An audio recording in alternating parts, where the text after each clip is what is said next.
So now I'm going to talk to you about a paper we published in 2016. Dr. Mariela Lopez published it. I was the anchor author.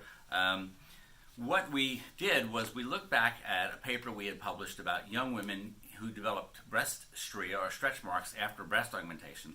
What we noticed in that previous study that we published in the Aesthetic Surgery Journal was that all of the young women that formed stretch marks had their surgery between days 14 and 28 of their menstrual cycle. So then we decided to look and see where young women had elective surgery and whether the timing of surgery had an effect on their results.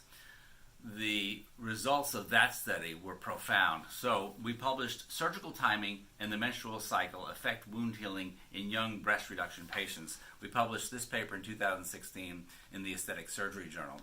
What we found out in this paper was that young women, 27 and younger, who had a breast reduction surgery sometimes had complications. They'd have a small area of the wound open up, or they'd have part of the wound form a hypertrophic or thickened scar.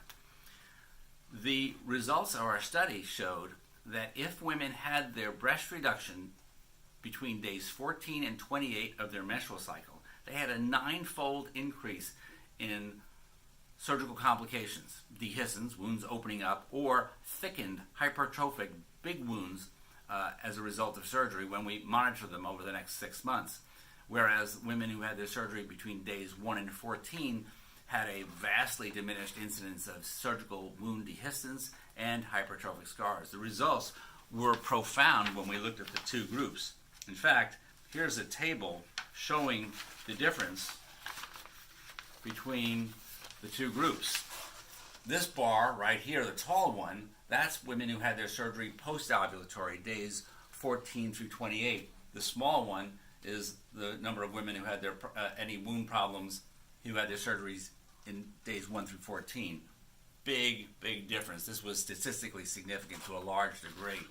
And so what the take-home message is that there are different wound healing properties and capabilities depending upon when you operate on women, young women.